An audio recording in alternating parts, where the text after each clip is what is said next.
প্রিয় ভাই সব, এক মহাসমুদ্র। রাসূলুল্লাহ নামাজ পড়তেছিলেন। হযরত ওমর রাদিয়াল্লাহু তাআলা আনহু তখনও কাফির।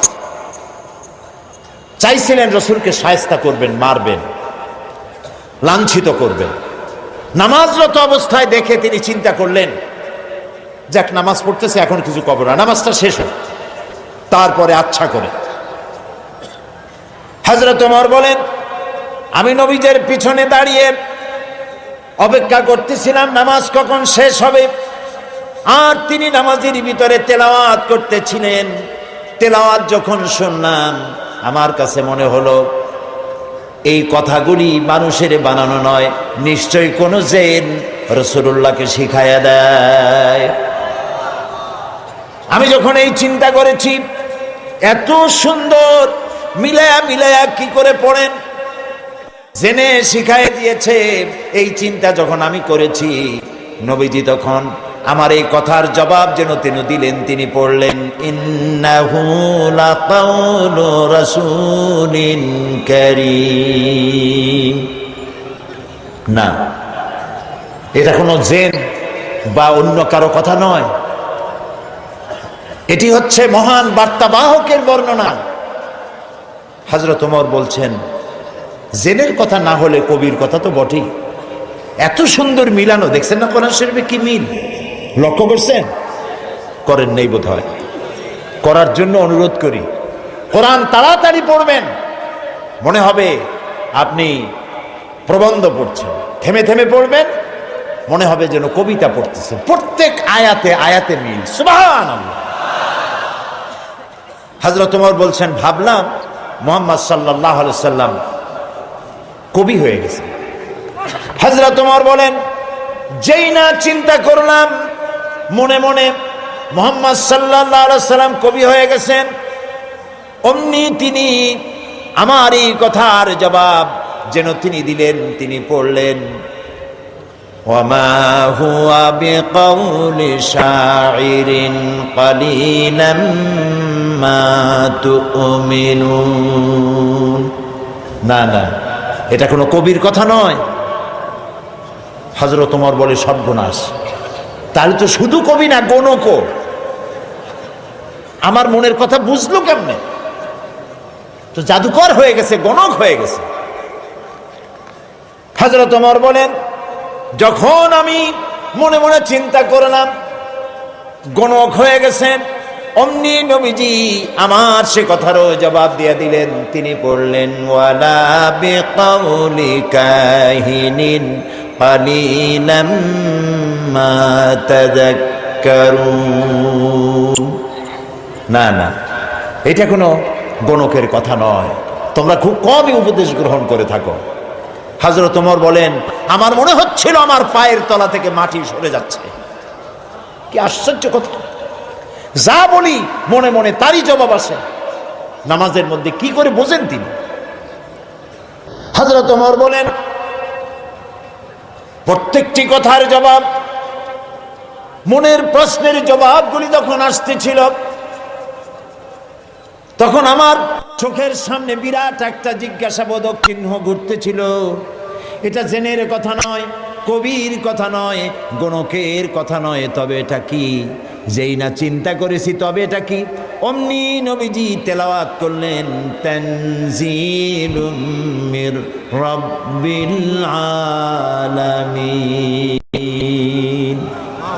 আল্লাহ রাব্বুল আলামিনের নাযিলকৃত কিতাব। হযরত ওমর বলছেন, আমার মনে হচ্ছিল ঈমান ইসলাম তার শিকড় শুদ্ধ আমার কলিজার মধ্যে ঘেরে বসতেছে। কিন্তু তখনও সময় আসে নাই হযরত ওমরের ঈমান কবুল করার। প্রিয় ভাই সব, রাসূলকে আল্লাহ রাব্বুল আলামিন পৃথিবীতে পাঠালেন এজন্য নয়, তিনি আমাদেরকে মেসাক করা শুধু শিখাবেন, তিনি আমাদেরকে শুধু দাড়ি আর টুপির কথা বলবেন। একটি সমাজ বিপ্লব, একটি রাষ্ট্র বিপ্লব করার জন্য পাঠিয়েছেন। চুরি, ডাকাতি, জেনা, ব্যভিচার, হত্যা, ধর্ষণে ভরপুর সমাজ, এখানে এসেছেন তিনি। এই জাতির উপায়, এ মানুষ বাঁচবে কি করে? এর লক্ষ্য কি, উদ্দেশ্য কি, যাবে কই? আহারে, গরিবদের বাঁচার কোনো অধিকার নাই। গরিবরা শোষিত, নির্যাতিত, নিপীড়িত, নিগৃহীত। বড় লোকদের সব জোর জার মুলুকতা। আর নারী, নারীর জীবনের তো কোনো দামই নাই। নারী হয়ে জন্মগ্রহণ করাই আজন্ম পাপ। মেয়ে হয়ে জন্মগ্রহণ করেছে, আষাঢ় মেরে মেরে ফেলতেছে। রাসূল এই জিনিসগুলি দেখলেন, নিজের চোখে অবলোকন করলেন। একটা ব্যতিক্রমী স্বভাব দিয়ে তিনি তৈরি হচ্ছেন। লোকেরা লক্ষ্য করল, এক পর্যায়ে মক্কার লোকেরা রাসূলের নাম ভুলে গেল। নাম ছিল কি? নাম কি? মুহাম্মদ। বলেন নাম কি? সবাই বলেন সাল্লাল্লাহু আলাইহি ওয়াসাল্লাম। মনে থাকে যেন, রাসূলের নাম যখন শুনবেন, যখন পড়বেন, কি বলবেন? ভুলে যাবেন না। লোকেরা নাম ভুলে যেতে বসলো। কেন? তিনি পরিচিত হলেন আল আমিন বলে। লোকেরা বলা শুরু করলো, এই ঘটনার জন্য যাও আল আমিনকে বলো, চলো আল আমিনের কাছে যাই। ওই যে আল আমিন আসতেছে। বিশ্বাসী হিসাবে পরিগণিত হলেন সকলের কাছে, বিশ্বাসী। এবং নাম আরো হলো সাদেক, সত্যবাদী। নবীজি যখন মক্কা থেকে হিজরত করে মদিনায় যান, যাওয়ার সময় হযরত আলীকে বলেছিলেন, আলী, আল্লাহ তাআলা অর্ডার করেছেন আমাকে মদিনায় যাওয়ার জন্য হিজরত করে, তুমি আমার বিছানায় শুয়ে থাকো, আর একটা কাগজ কলম নাও, একটা লিস্ট তৈরি করো। হযরত আলী বলেন, আমি লিস্ট আমানতে। সেই আমানত যারা রাখছে অধিকাংশ কাফেরের আমানত রাখছে। কার কাছে? মুহাম্মদ সাল্লাল্লাহু আলাইহি ওয়াসাল্লামের কাছে আমানত রেখেছে। কেন? কাফেরেরাও বুঝতো যে সব নেতার পিছনে ঘুরি, এগুলো শয়তানের চাইতেও খারাপ।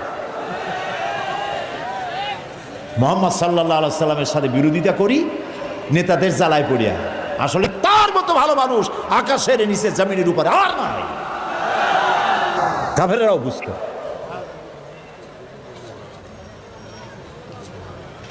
এখনো আমাদের দেশে যত নেতা আছে, অনুসারীরা বোঝে খাঁটি শয়তান। নামাজ নাই না, দেখেন না, নামাজ নাই, রোজা নাই, আল্লাহ পরকালের চিন্তা নাই, মিথ্যা কথা বলে অনবরত। মানুষে যেমন বমি করে হড় হড় করিয়া মুখ দিয়া মিথ্যা করি বমির মতো বাইর হইতে থাকে। একটা ভালো কথা বলতে জানে না, শুধু অসত্য আর মিথ্যা বলতেই থাকে, আমানতের খেয়ানত করে। তবে এই সব নেতাদের পিছনে ঘুরে কেন? এই চিন্তায় যে এরা যদি এমপি মন্ত্রী হইতে পারে, তা একটা চাকরি পাবো, লাইসেন্স পাবো, টিয়ার কাবি খা খাইতে পারবো। জি, নাম রাখছে কাবি খা, তার মানে হলো খাবি খা।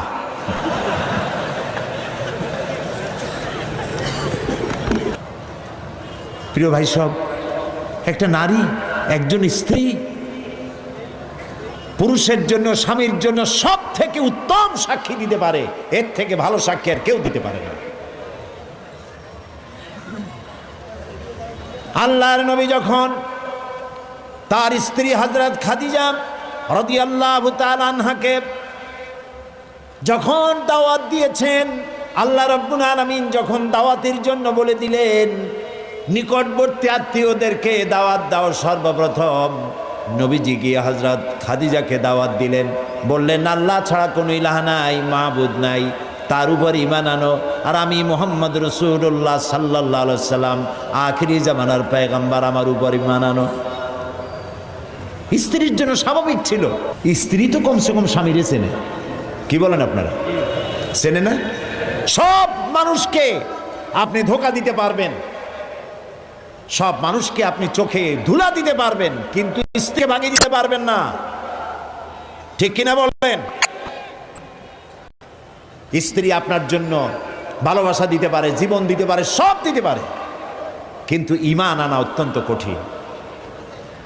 নবীজি যখন হযরত খাদিজাকে ঈমানের দাওয়াত দিলেন, হযরতে খাদিজা রাদিয়াল্লাহু তাআলা আনহা এক মুহূর্ত দেরি করেন নাই, সঙ্গে সঙ্গে পড়েছেন লা ইলাহা ইল্লাল্লাহু মুহাম্মাদুর রাসূলুল্লাহ। জোরে, ইয়া আবুল কাসেম, আপনি অবশ্যই আল্লাহর নবী। আমার কোনো বিন্দু মাত্র সন্দেহ নাই, কারণ বিগত 15 বছর আপনার সাথে ঘর সংসার করে আপনাকে যেভাবে দেখেছি, কোন সাধারণ মানুষের আচরণ এরকম হতে পারে না। আপনি অবশ্যই আল্লাহর নবী। নবী করিম সাল্লাল্লাহু আলাইহি ওয়াসাল্লাম এই দাওয়াত নিয়ে ছড়িয়ে পড়লেন ময়দানে। তিনি বলেছেন লা ইলাহা ইল্লাল্লাহ।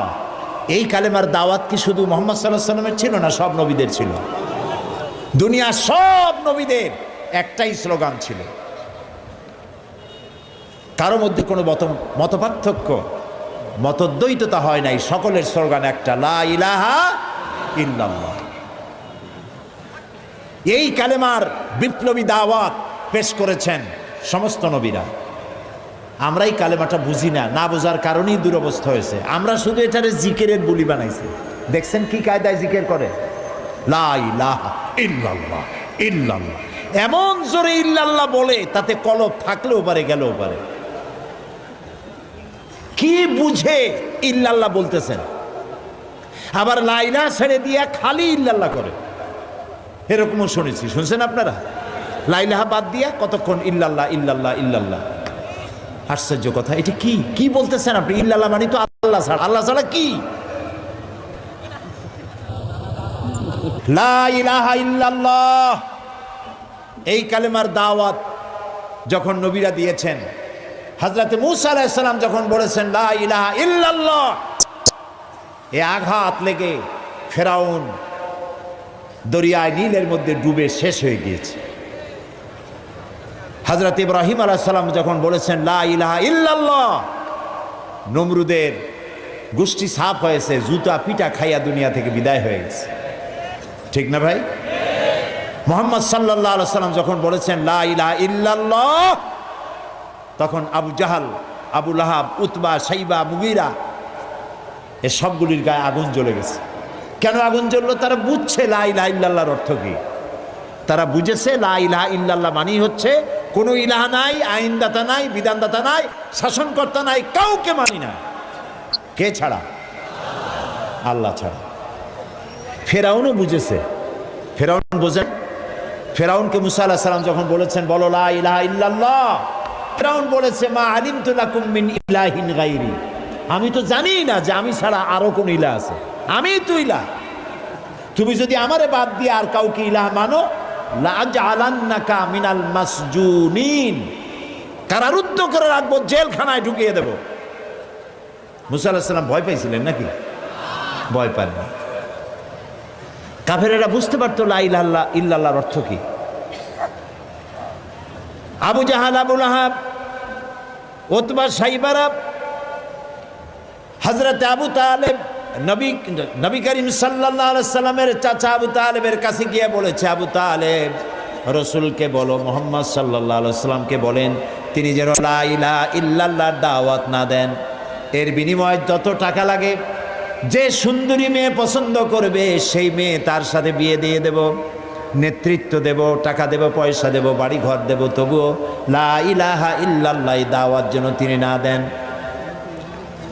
নবীজির কাছে যখন প্রস্তাব গেল, আল্লাহর নবী বললেন চাচাজি আবু তালেব, প্রস্তাব যেটা এসেছে ওই প্রস্তাবকরা যা দিতে পারবে সেটা তো স্বাভাবিক কথা, যেটা দিতে পারবে না তাও যদি ওরা আমার হাতে দিতে পারে, যেমন আকাশের সূর্যটা ধরে এনে যদি ওরা আমার ডান হাতে তুলে দেয়, আকাশের পূর্ণিমার চাঁদ যদি ধরে এনে আমার বাম হাতে তুলে দেয়, এরও বিনিময়ে আমি আল্লাহ নবী মুহাম্মদুর রাসূলুল্লাহ এক মুহূর্তের জন্য তাওহীদের দাওয়াত বন্ধ করে দেব না।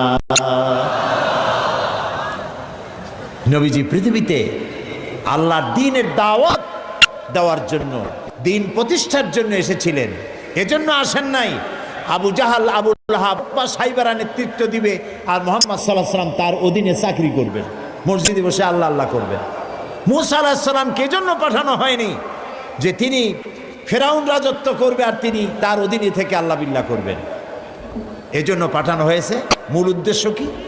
আল্লাহ রাব্বুল আলামিন বলেন, হুয়াল্লাযী আরসালা রাসূলাহু বিল হুদা ওয়া দীনিল হক লিইয়ুযহিরাহু আলাদ-দীনি কুল্লিহি ওয়া কাফা বিল্লাহি শাহীদা। আল্লাহ তাআলা তিনি রাসূলকে প্রেরণ করেছেন দ্বীনে হক আর সত্যের বিধান সহকারে, যাতে করে পৃথিবীর সব মতবাদের উপরে ইসলামকে তিনি বিজয়ী করে দিতে পারেন।